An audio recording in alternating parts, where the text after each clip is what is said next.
Also, I'm a young woman of color. I'm 32. I'm an immigrant from Syria. I have a stake in the game. I will live the climate crisis if nothing changes. And I really feel like we need representation. We need young leaders to step up and change Canadian politics. Unfortunately, if us, the youth, don't get involved, um, and if socialists and intersectional feminists don't get involved to make the choices necessary to save us from extinction and from the system, who will? Welcome back to the Budrino Politics Podcast, everybody. I'm Kiefer, your host, aka Budrino, and today we have a very special guest with us, Meryam Haddad. How are you doing today, Meryam? Very good. Thanks for inviting me. Thanks for having me on your podcast. Thanks for coming on. It's great to have you on. So I'll start off today by asking you to talk a little bit about yourself and the politics you represent. Okay, so I'm 32. I'm a socialist. I immigrated to Canada from Syria with my family in '93. I'm a lesbian. The past 7 years, I've been an immigration lawyer specializing in refugee claims from the Middle East, mostly stateless Palestinians, but also Syrians and Yemenis. I also represented a lot of queer folks from the Middle East. Last fall, I joined the Green Party and ran during the last federal campaign. And I'm running for the leadership of the Green Party of Canada because I feel like I will be able to inspire and attract the biggest block of voters to join our movement, the millennials and the Gen Zs. We'll have the power to change the outcome of the next election. So, and the Greens absolutely need to be stronger and more influential in Ottawa. It's just a question of survival at the end for my generation and the next ones. And part of my politics are the plan is to build a Green New Deal that leaves no one behind. And there are bold ideas to tackle climate change and having at the core of all of them decolonization and social justice. Okay. And speaking of that, I know a lot of listeners are my age. A lot of us are millennials, and a lot of us are stuck working jobs that we hate and we're underemployed and we're not paid enough for and stuff like that. I read on your website that through school and university, you worked many different types of minimum wage jobs. I was just wondering if you could talk about your experience, what that was like, and graduating with stuff like student debt. Yeah, well, I worked many jobs. I worked at the petrol station at Petro-Canada, night shifts. I worked at a video store when it was still popular, and I worked also as a cashier in a drugstore, in cafeterias of government buildings. I also worked in restaurants, and for sure, like I had. Even at some point during my law school, I had to work 25 hours a week. I did not have the best support. First of all, like the student loans and that were given were too low to be able to just study and focus on my studying. And yeah, like I came out during that same amount, like around the same time. So it was difficult. I had to work pretty much like a part-time job of 25 hours a week. It's a lot. And yeah, I still ended up with a significant debt of almost $40,000. But yeah, like that's pretty much how a lot of young people go through the same thing, and for sure that free education, free universities, tuitions is something that I strongly advocate for, and it's part of the policies of the Green Party of Canada. That's definitely something for me too, and for I know a lot of other people listening to the show, going to school and working at the same time is just so difficult, and especially when you have peers who don't have to do that, you're just put at such a significant disadvantage compared to the others. We were supposed to start with the same opportunities. It should be like that, you know. We don't decide where in what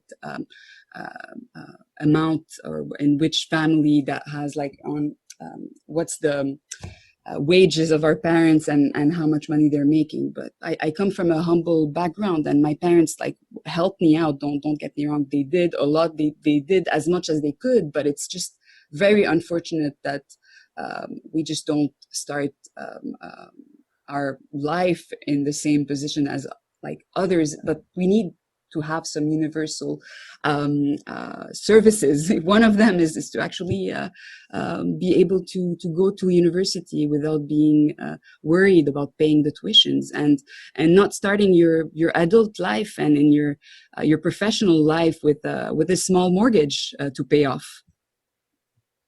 Yeah, exactly. It's pretty brutal for us millennials out here. Yes, definitely. There's a lot of things that are frustrating, and yes, also young people will be feeling the most the impact of this pandemic and the economical crisis. We are ones of the most impacted by the lack of jobs, and young people suffer from that. And especially even like middle class people I know are struggling right now. And to me, that's a pretty big alarm going off, is when I see people who are, the families are pretty well off, but I've seen some people my age just move back home. I think I saw a statistic that like over 1 million young adults moved back home with their parents since the pandemic started, just because of the mass unemployment and stuff like that. Yes, it's pretty brutal.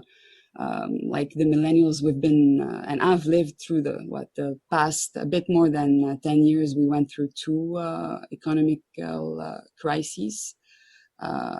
It's brutal for millennials to go through this over and over again and be impacted by certain things, by crises that end up being created by the system that we live in and capitalism. Yeah. And it definitely doesn't help when like older people tell people like us to stop buying avocado toaster, stuff like that, stop eating takeout, and that'll solve all our problems. Yeah, that's it. Yeah, I agree. So for the next question, I'll ask here. I know majority of people listening to the show are socialists and intersectional feminists, but I know a lot of people are skeptical about political parties and the political system. What would your message be to people who might be skeptical about joining the Green Party, but who share similar values with you? I felt the same, I felt the same way about politics and politicians. And I mean, nobody looks like me in politics. My political participation was basically only based on me voting and going to demonstrations. And but unfortunately, if us, the youth, don't get involved, and if socialists and intersectional feminists don't get involved to make the choices necessary to save us from extinction and from the system, who will?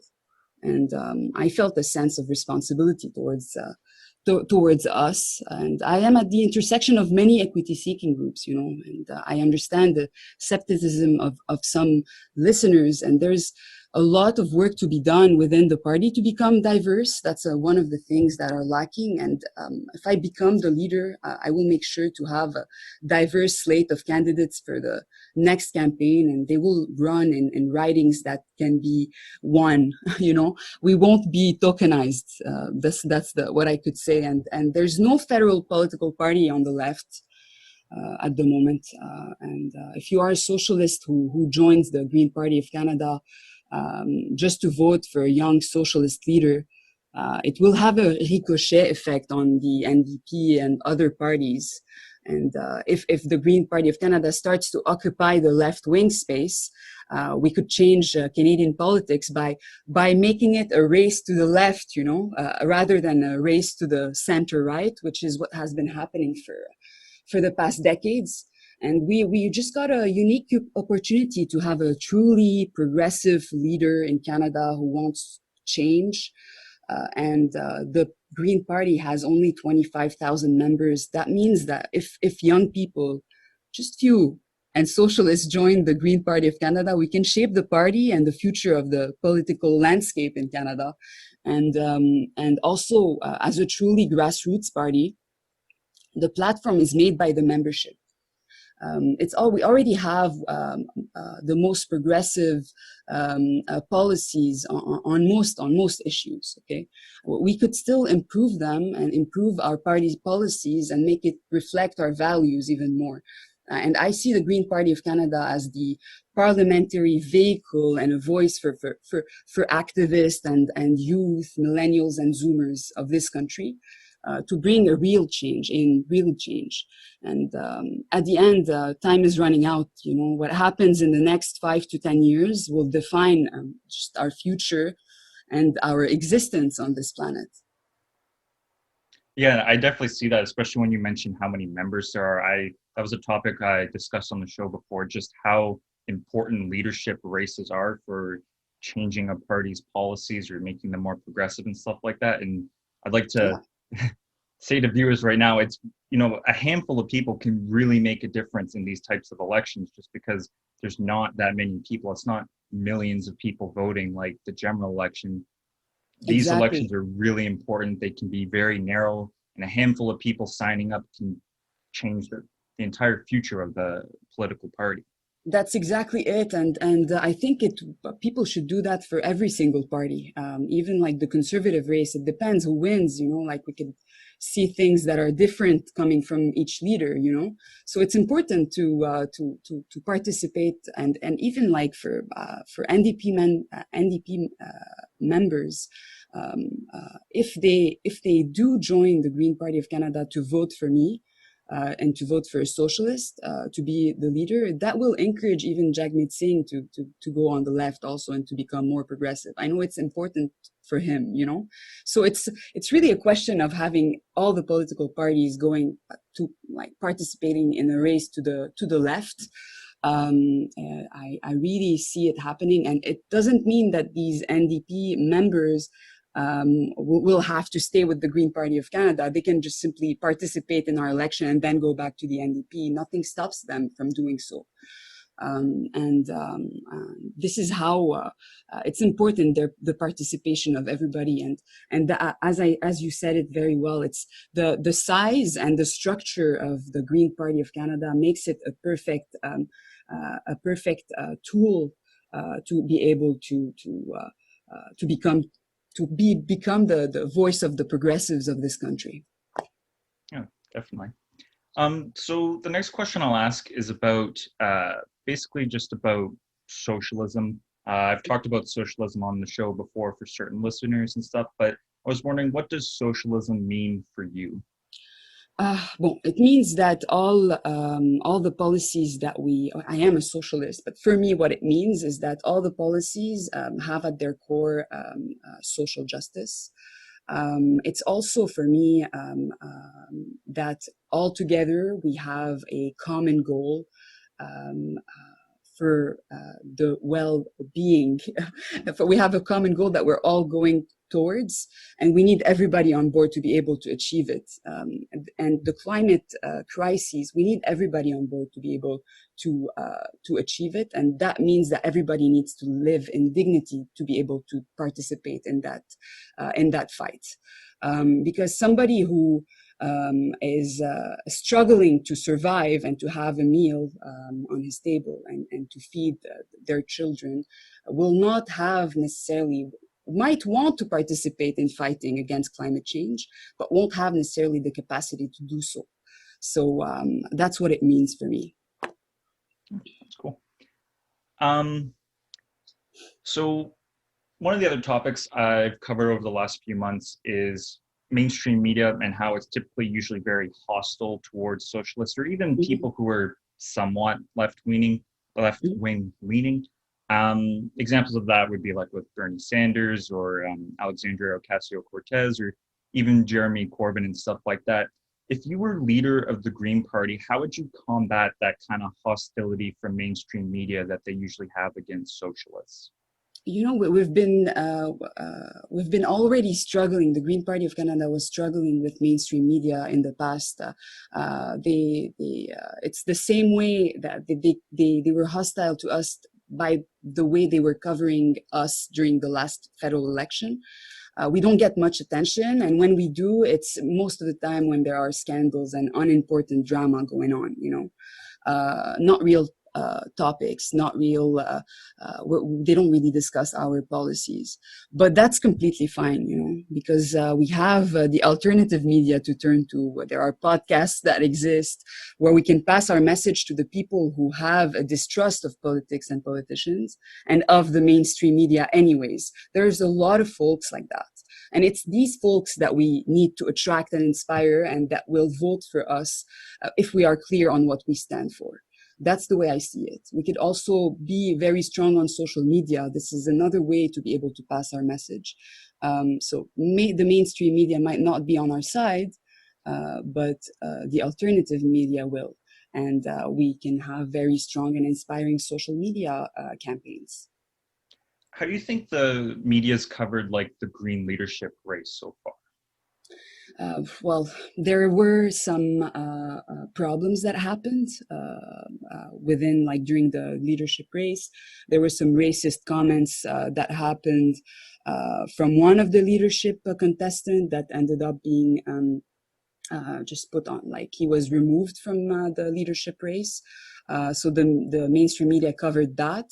And there's also, we were some kind of, we were a victim of a cyber attack during one of the town hall debates, the one that happened in the Prairies regional town hall debate. And that was covered also by the mainstream media. Just some, when it has to do with news or when there are some criticism towards the Green Party of Canada, we see the mainstream media react to it, but that's pretty much it. Though, who knows how things will change in future? Maybe we'll get the mainstream media if it becomes a bit more healthy, depending on the changes that are done, and if I mean, CBC, for example, or if other less mainstream media get more funds from the government, for example, we might see a change in that. Maybe the mainstream media will become more healthy. But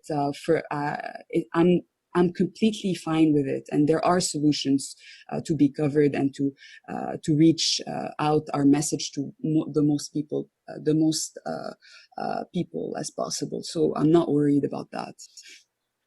That's definitely something I'm trying to do here. Is I'm trying to help people, especially people who are newer to politics, understand where the different candidates fit on the political spectrum, because I find that, especially for people who are not, like for me, it's easy to say because I've done a degree in political science, but even for someone like me going and like researching stuff like that about the different candidates and their policies, I find that can be very difficult for like an average everyday person. And also it's just time consuming. Exactly. And I find that that's kind of what one of the goals I'm trying to do here is help people understand where the candidates fit. Because I find mainstream media with politics doesn't really talk about that enough. They'll like you just said, they'll cover the negative stuff, but they won't say like, here's where the candidates fit, here what are their policies and stuff like that. Yeah, exactly. So and unfortunately that's the way it is. And most of the time what we see in mainstream media are just bad news, right? And negative stuff. So it's we appreciate people like you that have podcasts and that spread message that can be positive and show the different candidates and different political opinions and the leadership contest, like the one of the Green Party of Canada, and how we have a slate of candidates that is very different from one another, and they are pretty much everywhere on the political spectrum, honestly. So it's important to cover, to show where we stand, where each of the candidates stand on the policies of the Green Party of Canada that are the most progressives on most issues. Yeah. So one of the things I focus on just in general is I try to make politics a little bit more entertaining, or trying to make it funny or comedic and stuff like that. One of the ways I do that, and I know a lot of people on the left do that, is through stuff like memes and parody videos and stuff like that. Do you think memes and like that type of online content has a role in like political elections and political discourse among people?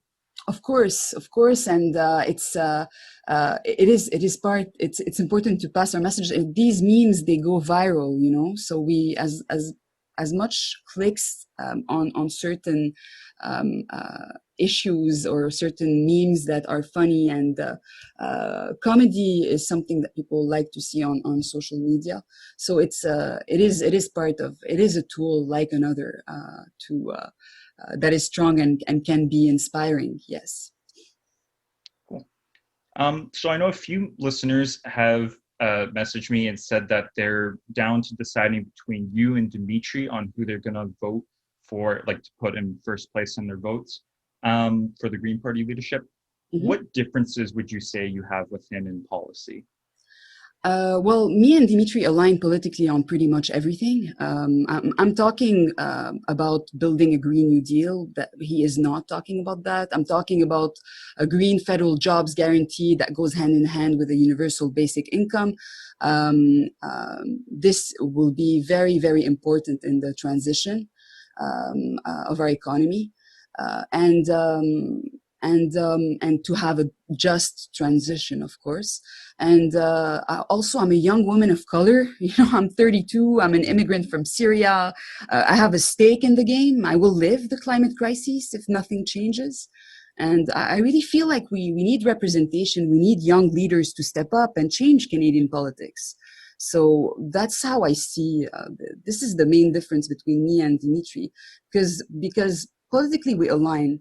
And yeah, like we do have bold ideas, and we're presenting things like the Green New Deal, and we're talking about phasing out fossil fuels by 2030. We are like taking and talking about, and our message is are more clear on how to fight the climate crisis. While taking into consideration social justice, and that we're able to be fighting this crisis all together. So I'm talking a lot more about policy and what new policies could be voted by the members in the future. I'm talking about the members of the Green Party of Canada, because yes, we are a grassroots party, just like I said a bit earlier. You and Dimitri would definitely be like the most left-wing candidates in this race, you would say, right? Definitely, yes. And we're both openly socialists. The other candidates are not. I could say Amita Kuttner is also on the left wing, but the other candidates are all, if not like on the center, and some on the center right. Yeah, and I've definitely noticed that, like economically. Oh yeah. Economically, or when, for example, certain questions are asked and like there's no like straight up answer. Yeah, that's the other thing. Yeah, kind of like a vague. Yeah, like, but they're progressive, but they don't really answer the questions. That's another signal that the person is usually a centrist or on the center right of the spectrum. Mm-hmm. And for me, like the show, like listeners know, it's about like eco-socialism, intersectional feminism, and Indigenous rights. And I definitely think that's where you hit on all three categories, and where a lot of the other candidates kind of hit.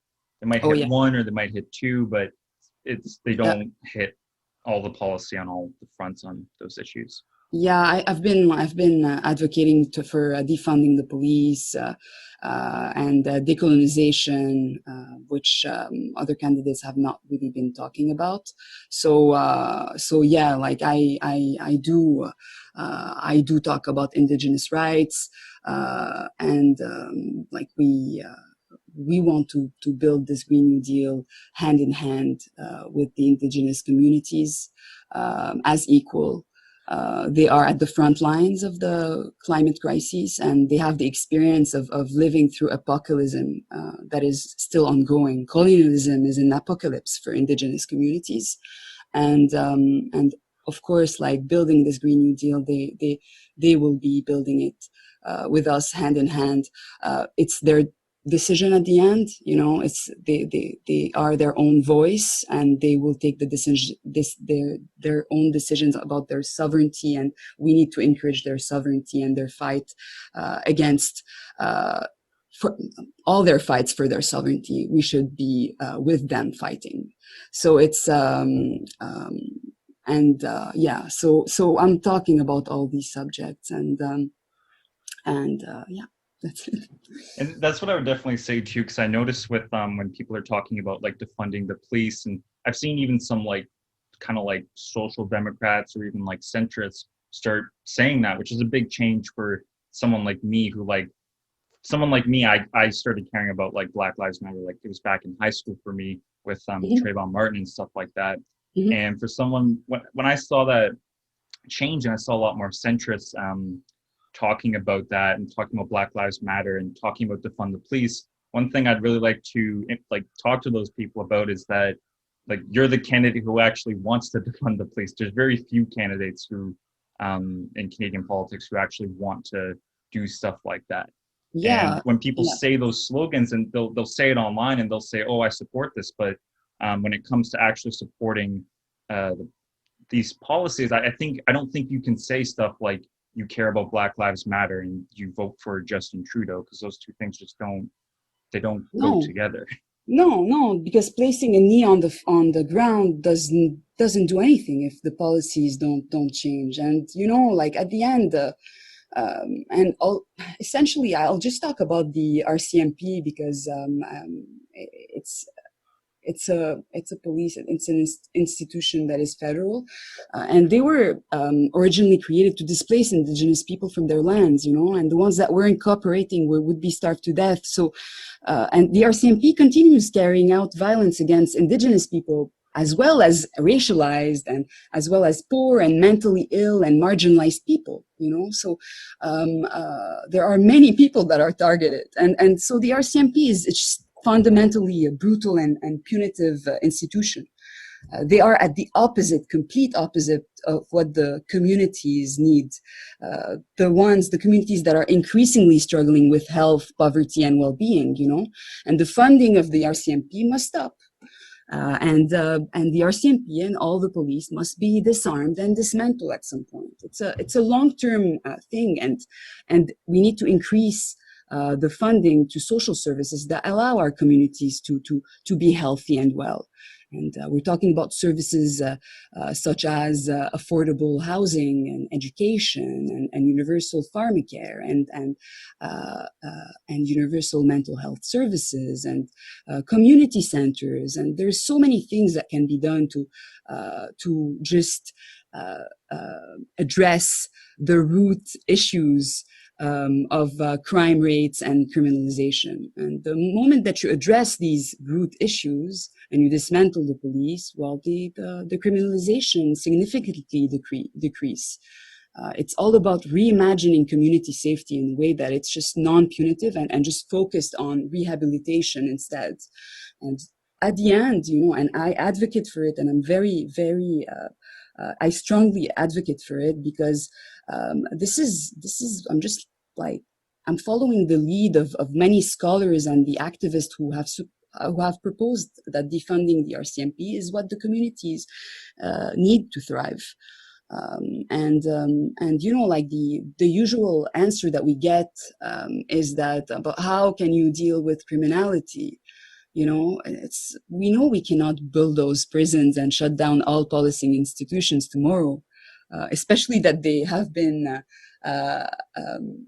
all the time they have been advanced as the solution to societal issues.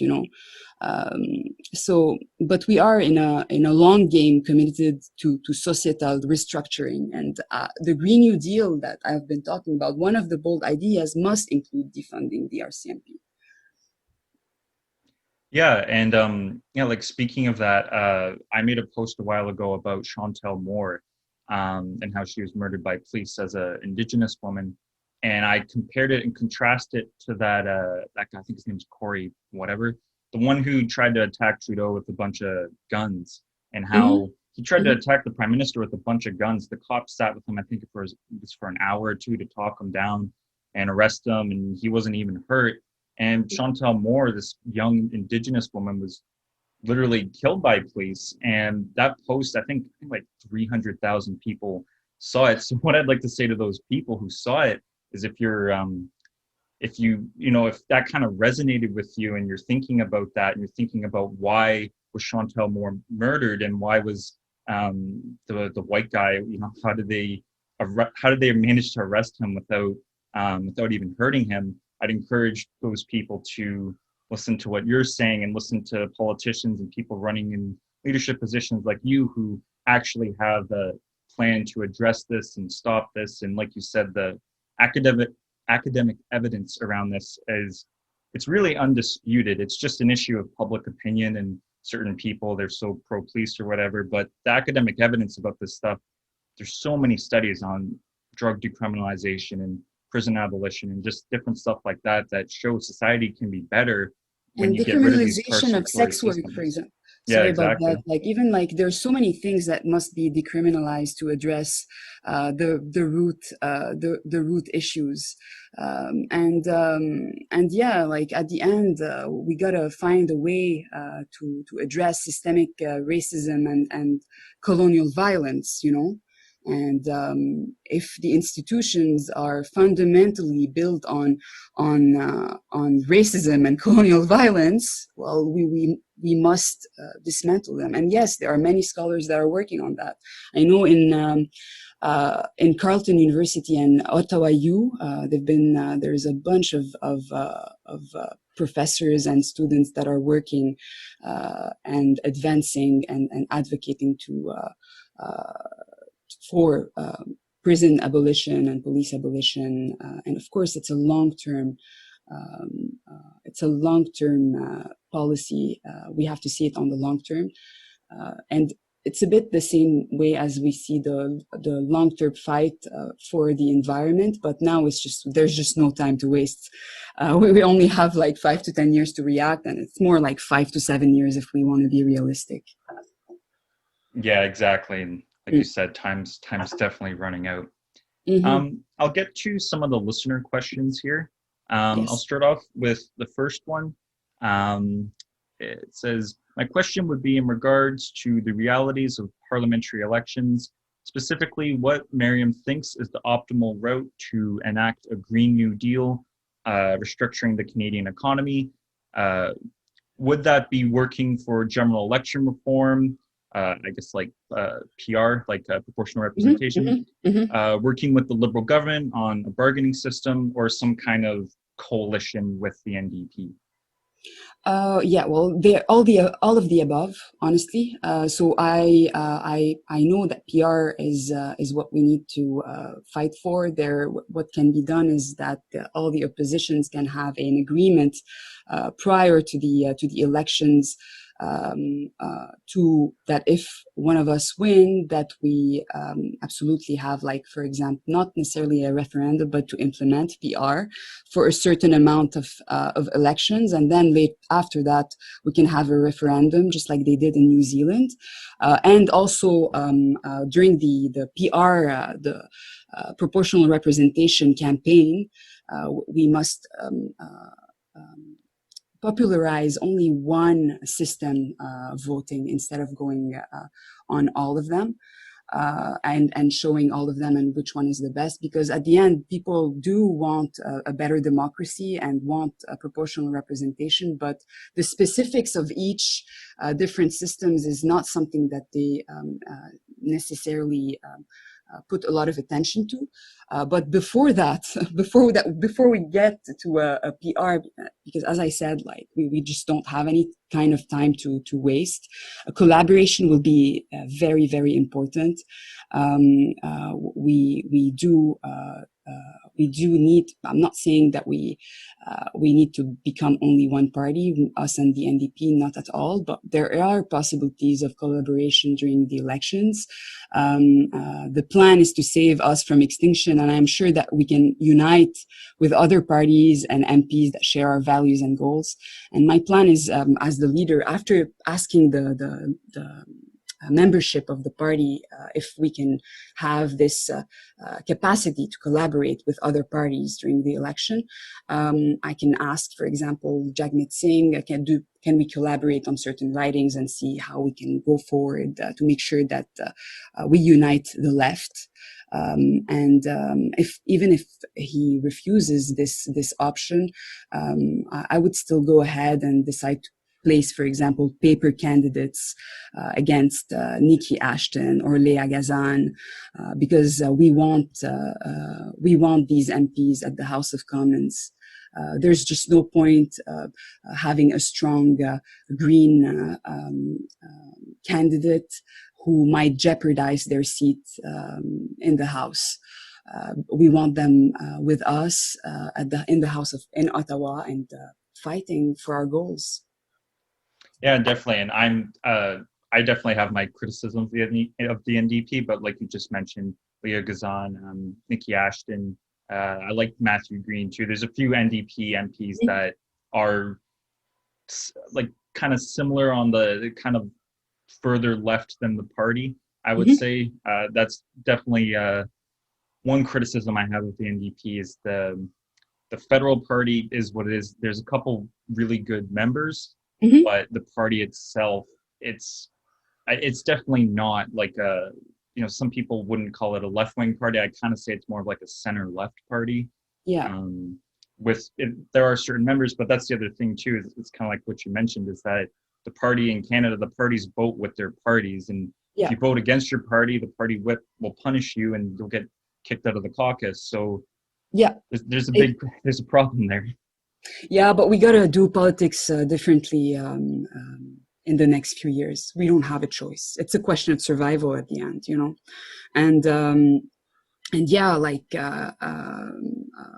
there is a strong allegiance to certain socialist members of the NDP, but let's just say that it's very, very hard to be able to move the party to the left. There are certain members and organizations affiliated with the NDP that are advocating for socialism and that try to find candidates for socialism that are socialists in certain writings and stuff, and they are finding it extremely, extremely hard to move the party to the left. Extremely hard because of the amount of members and because how much of the unions are strong within the party. And I advocate for strong unions. I believe that strong unions make strong workers, and strong workers make strong economies. Like, I believe in that, and the Green Party of Canada is not against unions at all. I'm very much for unions, but at the same time, we have an opportunity to have all the political parties going a bit more left, including the NDP specifically. If we have a leader who is openly a socialist of the Green Party of Canada, it will bring everybody on the left. We're going to be occupying a space, and yeah, like it's very important to get us there and move all the policies to the left.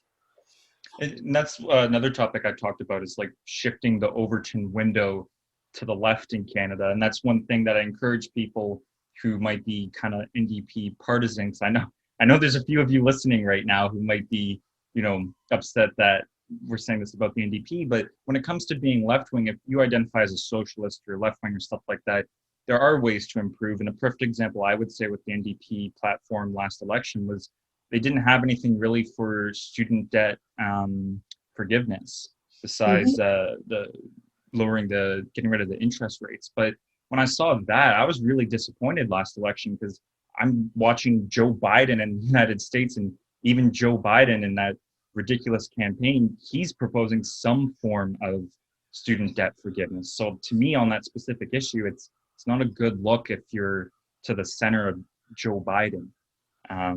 Yeah, I agree or the wealth tax that is not high enough. I know that in the platform it wasn't high enough, and even, like, I'm not saying that the Green Party platform was actually how can I say, we could have much more like a platform that is way more clear on what the members stand for and what the members voted as policies for the party, and yeah, it's just within the Green Party of Canada, there is a possibility to because of the fact that it's small and because of the number of members and also because of the structure of it, it makes it easier to bring forward left policies.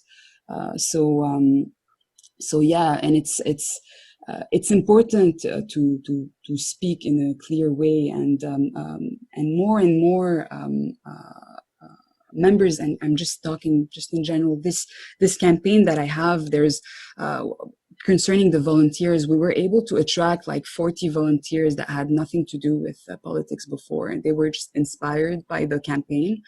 And we were even able to attract 10 members of the NDP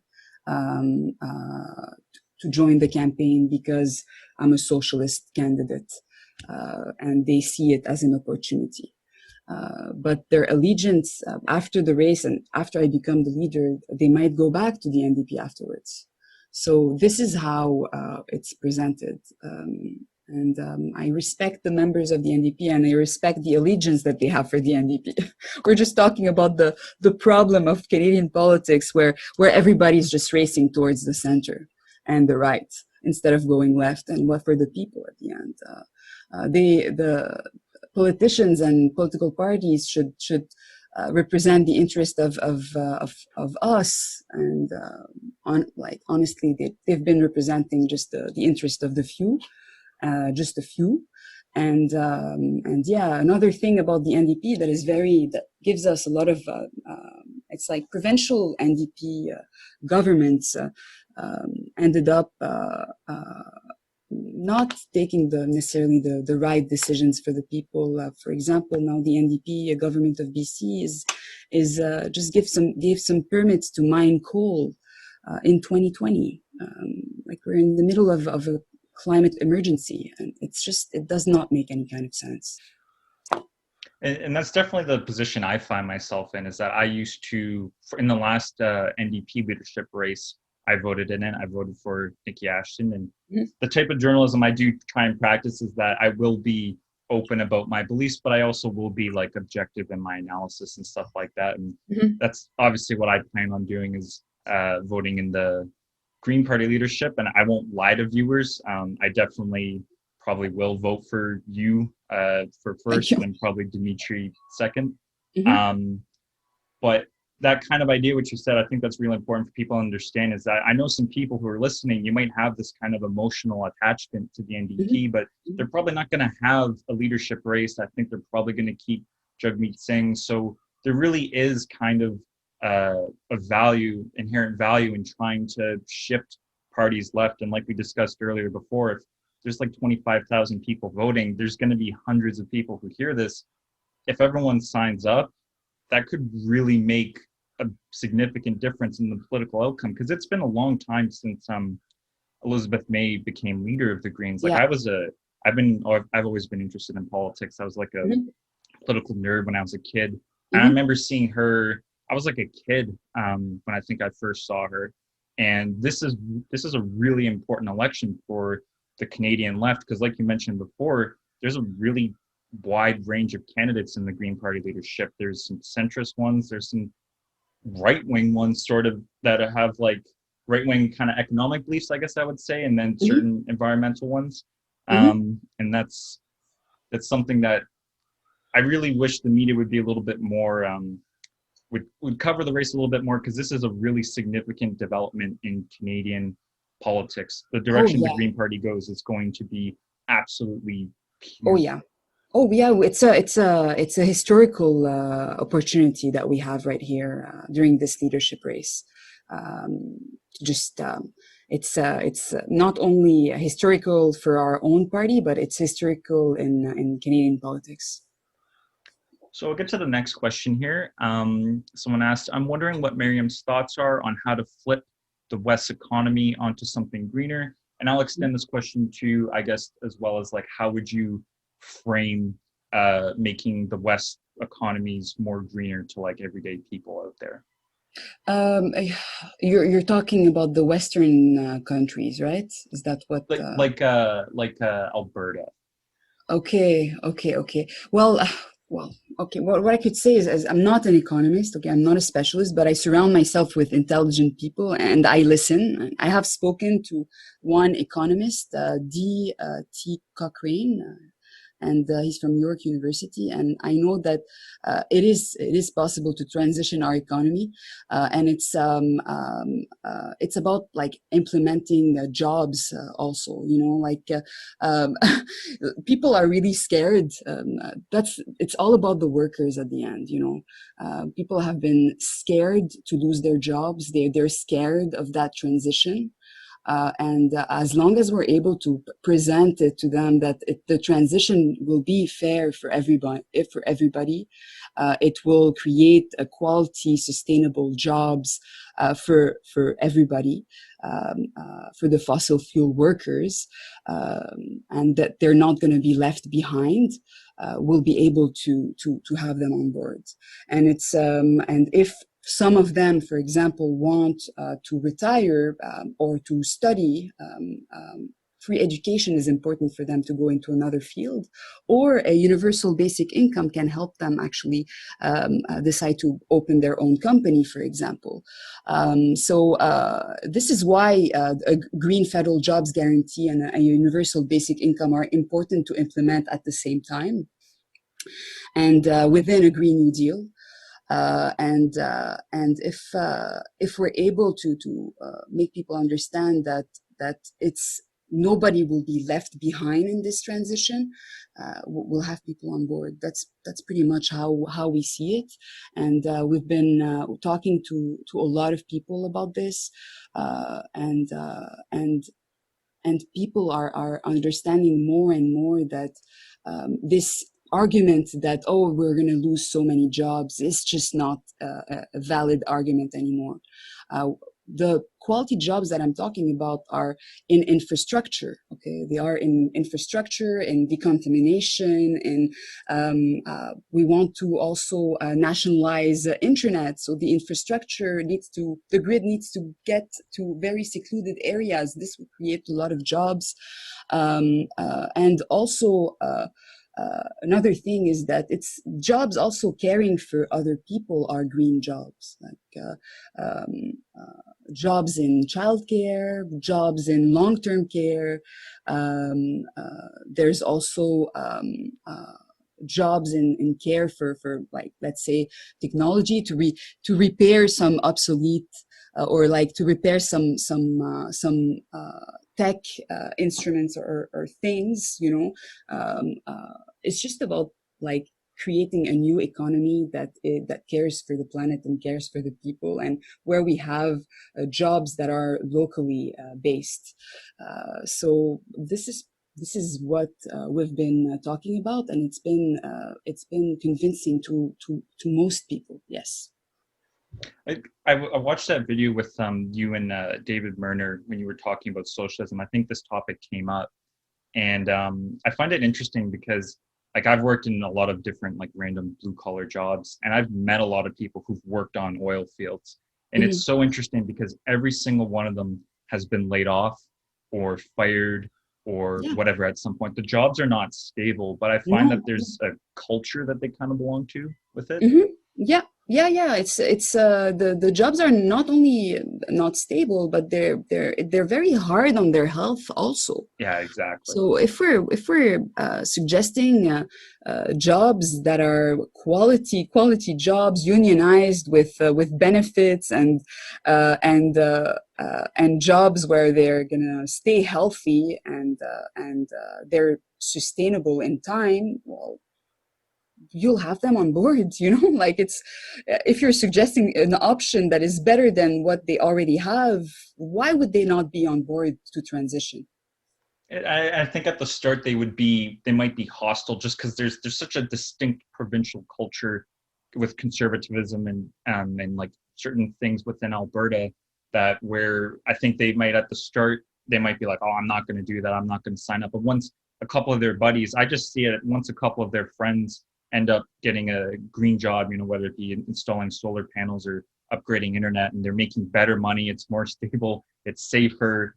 Once that happens, I feel like no matter what attachment they have to the oil industry, they're going to leave at some point. Like, I think those people really could change, despite the fact that they have this emotional tie to the oil industry. I think, like exactly like you said, once that changes, I could see those people I met, if they were offered a better paying job that was safer and more reliable, they would take it. They would give up their tie to the oil industry and wherever they were working and stuff like that. Exactly, and there's some organizations of fossil fuel workers called Iron and Earth who are advocating for to transition into a green economy, and that are advocating for the fossil fuel workers and what they actually need, and what we're suggesting about the education to get to be able to be part of that transition into with infrastructure where we have green energy that is implemented.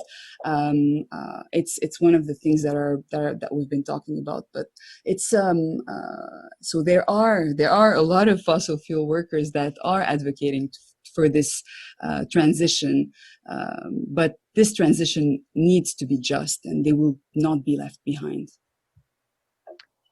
And I'll get to one of the last questions here. Basically, one of the listeners who I know very well was just wondering what your policies are regarding like the art field and funding, because they were telling me about how after Black Lives Matter, like there's kind of been this movement within art to certain people are really trying to push for more diversity within art, like federally funded stuff in Canada, but also kind of like an economic transition. A lot of people are, including within Black Lives Matter, people are talking about trying to, I guess, like the economic component of Black Lives Matter. They want like not just making stuff more diverse, but also making sure there's better paying jobs for people of color and stuff like that. So what would your kind of stance be towards like art and like federal funding from the government?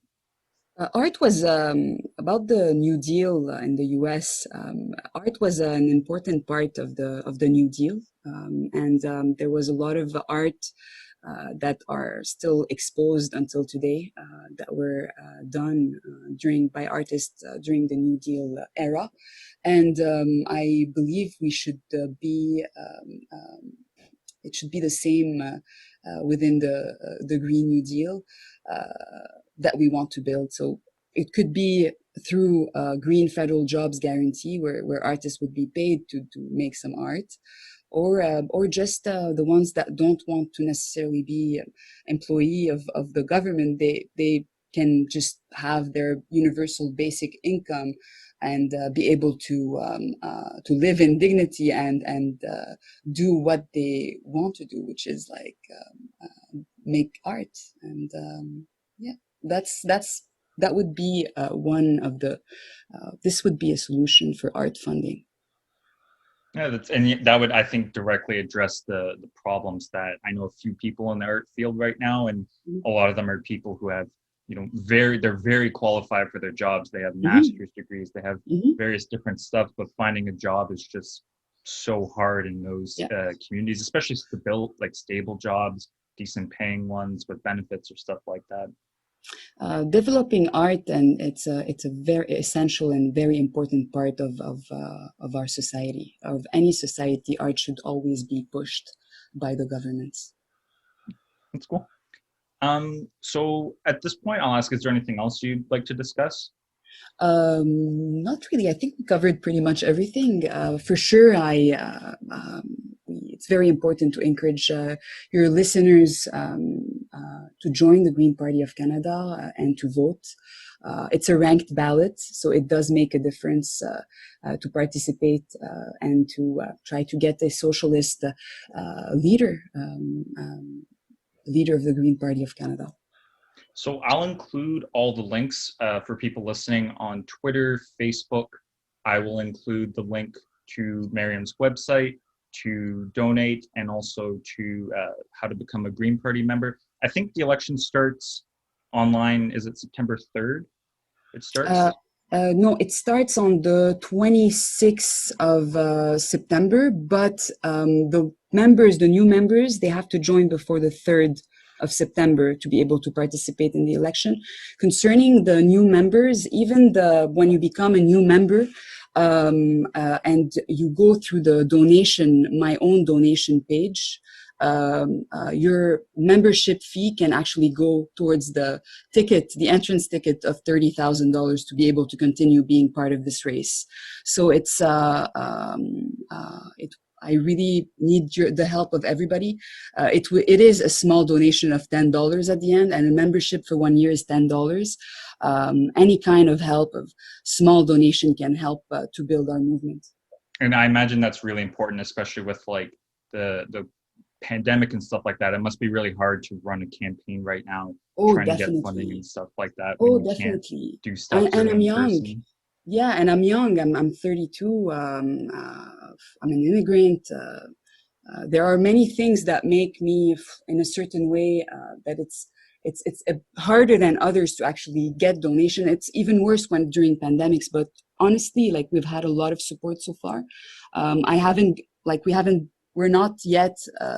We don't have that $30,000 yet, but we need your help. And the deadline for the payment is the 1st of September. So I strongly suggest people, like if they want to encourage our campaign and our movement, to join the party, and so their fee to join to become a member goes to our campaign. Okay, and like you said, that's through your website. They can sign up for the party and do that all through there. Exactly. It's through the donation, actually, my donation page of the website of the Green Party of Canada. I think you're going to be, you mentioned that it could be through my website there's a link donate, or the website of the Green Party of Canada, like where my name is mentioned. Yeah. Okay. Yeah, and I definitely noticed that. I noticed that a lot of other candidates they have a lot more capital, whether that be economic, and they, what's there's a former Liberal MP running, isn't there? Is that David Murray, I Yeah, think? yeah. There's Glenn Murray, who's a federal. He used to be a minister, actually, of the Kathleen Wynne government. He was, I believe, the environment minister at some point, and maybe transport industry or something like that, if I'm not mistaken. And he was also the mayor of Winnipeg in the past. So yeah, so there are other candidates who are of like, I mean, they have the network to be able to to get their entrance fee, and any kind of help and small donations are super welcome, and I would be very thankful for all your help.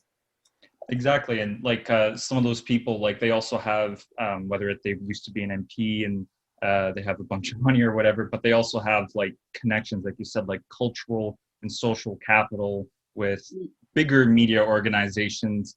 Not Budrino politics. Budrino politics is not a big media organization, but I really like to emphasize that to people, that you're a working class person. You're not one of these people who has a ton of these like large scale connections. So you really do, it's really important for people to give you this support, especially if you're on the fence about it. Like Yeah, we mentioned before, there's like 25,000 people voting. A handful of people could really make a significant difference in this. exactly. And like we discussed, the Green Party hasn't had uh, a new leader in a really long time. There's a really large potential for socialists and people who intersectional feminists and people who care about Indigenous rights to really fundamentally change the course of the party. And the other thing I'll say too, just before we end here, is that the Green Party, I think they're polling at like 7.5% right now federally. Last time I Hmm. checked, Hmm. that's significant. Like that, some people seem to think the Green Party is polling at like 0.3%. Like it's not like the People's Party with Maxime Bernier, Canada's No, version of no, Trump or no. whatever. There That's it. actually are a lot of people who support the Green Party. And I think I looked at the statistics the other day. The Green Party and the Bloc both had like 7.5%. But when you translate that to seats, the Bloc got like 33 seats in the projection and the Greens got 3, despite the fact that they literally had the same amount of support Hmm. because of Canada's electoral system and stuff like that. But I'd really like to say to people who might be like, oh, they might think the Green Party doesn't have a lot of support. The Green Party has 7.5% is a large amount of support. And if Canada had proportional representation, that would be well over 30 seats in Parliament, which would have a significant influence, because the Liberals would not be able to win a majority if it was a proportional representation system. So I'd really like to influence people there, that it is important. There is support for the Green Party, and there really is a viable opportunity here to change the Green Party, and also further actually go into the next election. We're in a pandemic. Justin Trudeau's had a million scandals. The Conservatives are probably going to elect Peter MacKay or whoever. And I don't know how much, I don't think a lot of people will like them. The NDP's also been struggling. There really is the potential that if there's an election like not too long, or still while the pandemic's going, the Greens really could, they're at 7.5%. That could really skyrocket, because Canadians are tired of Justin Trudeau. Yes, and they're really tired in general about all the other parties. The reality also is that the last elections, we weren't clear on what we stand for. We had left-wing policies in our platform, and we had a slogan that was centrist slogan. It just did not make any kind of sense. But with a leader like me, we will be clear on what we stand for. We're just going to be very clear on our messaging, and our ideas will be. We're going to be talking to everybody, instead of actually talking to the members or the scholars or people that have PhDs. Very often, like, people weren't understanding what we were, and that or thought or were thinking that we were a one policy party, but we're not. We have many ideas, and we have one of the most progressive. And yes, the Green Party of Canada has not had electoral success, and we could be doing much better, but we have made changes. The marriage equality and the legalization of cannabis are examples that started off as Green Party policies, and now they're almost taken for granted. So to neglect our impact on Canadian politics is a mistake. And I'm telling you guys, we just have a great opportunity right here. Yeah, exactly. So thank you very much for joining us on the show. And I'd just like to say to everyone, please, if you're on the fence about this, please consider joining, supporting, especially people who might be skeptical about joining a party or something. I did it before with the NDP. You join the party, you can have a real influence on shaping the discourse and the politics of a party in a really important way. So thanks again for coming on the show. Thank you very much. Thank you very much, Kiefer. Thank you. And so I will put the links on Twitter, Facebook, YouTube. It'll all be in the description. If you have any questions, ask me. Also, I'm a young woman of color. I'm 32. I'm an immigrant from Syria. I have a stake in the game. I will live the climate crisis if nothing changes. And I really feel like we need representation. We need young leaders to step up and change Canadian politics. Unfortunately, if us, the youth, don't get involved, and if socialists and intersectional feminists don't get involved to make the choices necessary to save us from extinction and from the system, who will?